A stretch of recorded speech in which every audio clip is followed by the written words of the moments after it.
Welcome to the Solocast of Firecode Tech. In these episodes, it's just going to be me, your host, Gus Gagliardi. There's going to be a range of topics, but I'm going to talk about specific technologies, installation standards, codes and how they work, as well as some other interesting topics that don't neatly fit inside of the context of a normal interview. Hey, welcome to episode 3 of the Solocast on patreon.com/firecodetech. If you made it here, whoa, super happy that you made it or that you found me even remotely interesting enough to deserve $5 ever, let alone on a monthly basis, if you so choose. Just want to say thank you. Oh, did I say thank you too much? Probably, I don't know. That's probably one of my downfalls, but whatever. Hey, you made it to the second part of the Iroquois Theatre Fire. Got a couple more interesting bits of exposition for you. Hope you enjoy. Tune in. Tell me what you like. Tell me what you don't like. Let's get into it. The fallout from this event I didn't talk about. So, in fire and life safety, assembly occupancies bear a little bit higher significance just due to the occupant load.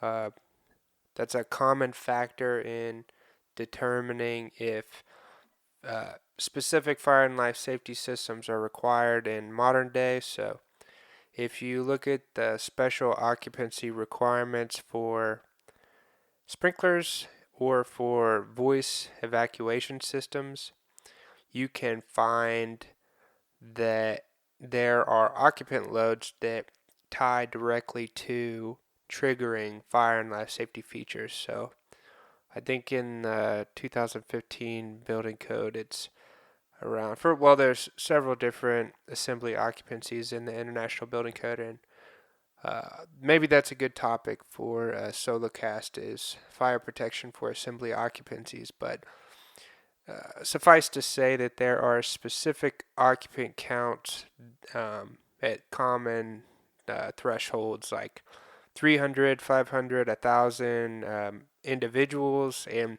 the densities in assembly spaces are significantly increased in these spaces. And so due to these spaces where people congregate and are located tightly within a space, so there are several significant fire events in assembly spaces in which, there's a extraordinary threat to life and safety due to just the amount of people in a facility. So, I just wanted to highlight that issue while we're talking about historic fire that deals with an assembly occupancy.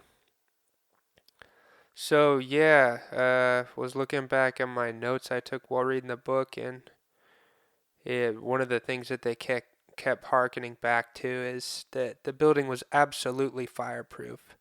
So that draws a stark contrast to the reality. And truly, the building actually survived after the fire and was kind of gutted and repurposed for a number of years. To speak more to the aftermath, there was significant litigation after the fact, and there was a pall or a shadow of doubt cast upon all theaters, and there was a huge fallout for all theaters in the area. So as you can imagine, with 600 people dying in this event, there was about 1.6 million people living in Chicago at the time. So basically they talk about in the book how the phone lines at the time were just inundated with people trying to get a hold of their family members and just overwhelming the switch station. So I thought that was an interesting note. To speak more about the fallout, the city basically released an ordinance that shuttered all the theaters. The book talks about how people having to change profession who were part of theater troupes, and this was an industry that um, made a lot of money at the time, so it was a significant displacement in people and their jobs. So that was I thought that was interesting. One topic I found interesting, and I've seen it cited several times, and then I've seen also people say that that's not true, but that panic bars opening outward was one of the features that became common after this fire, which I don't know. I've seen that accounted for several times, but I can't determine if that is a fact. Really interesting commentary from the author Nat Brandt at a conference. I'll drop a link, but he kind of gives his spark notes of the book and, talks with other experts in the Chicago space over this book. So that's another good source.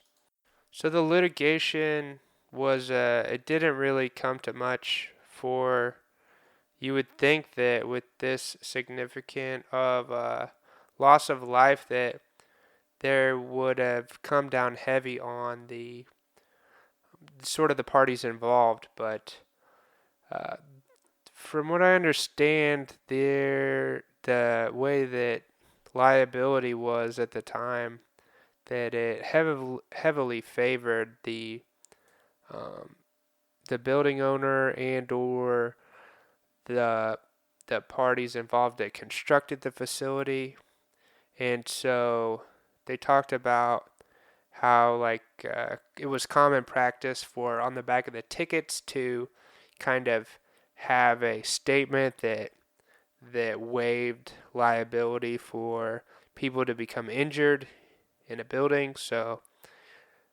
yeah, there was extensive litigation, but I don't know that much came out of it. Yeah, reading back on this Smithsonian article, it says that nobody was ever criminally held liable. So put an end cap. There was a generous amount of litigation that kind of fizzled out. So yeah, I didn't realize that Joe Meyer had an article about this until I was doing some Googling in order to determine. I was looking up some of the Smithsonian article and a couple of other articles and recording this episode, but he's got a list here of the different things that were changed in the aftermath. I'll link to that article in the show notes, but he's got balconies with dedicated, distinct exit stairways. He's got a bunch of different egress components that have been modified and that they could not be obscured by draperies. They talk about in the book how the exits were not only locked but covered by drapes. And so signage for these exits and some interior furnishing, fire resistance requirements, and then, yeah, flues above the stages required to have a battery power with 2 operable switch locations. So, this fire was absolutely tragic, and yeah, once again, the book was good. I enjoyed it as a fire and life safety professional. If you are a history buff or somebody who wants to check this out, I think the price of the book was extremely reasonable. Nat Brandt is a professor, so it was well written, of a college professor. And so, closing thoughts on the book.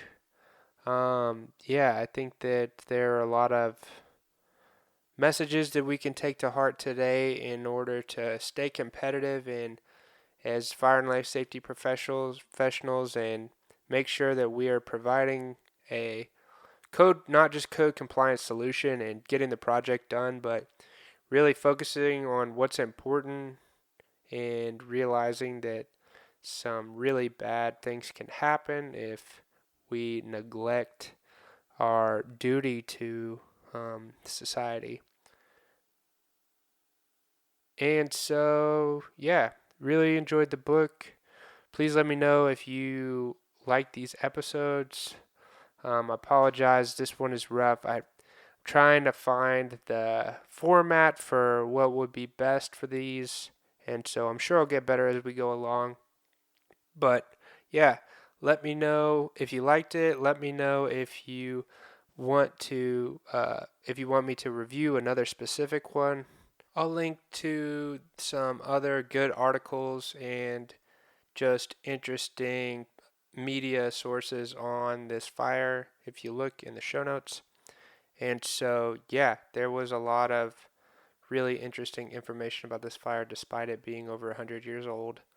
And I think that there's a bunch here we can learn from. But yeah, thank you so much for listening, and we'll see you next time on Fire Code Tech. Thanks for listening, everybody. Be sure to share the episode with a friend if you enjoyed it. Don't forget that fire protection and life safety is serious business. The views and opinions expressed on this podcast are by no means a professional consultation or a codes and standards interpretation. Be sure to contact a licensed professional if you are getting involved with fire protection and or life safety. Thanks again, and we'll see you next time.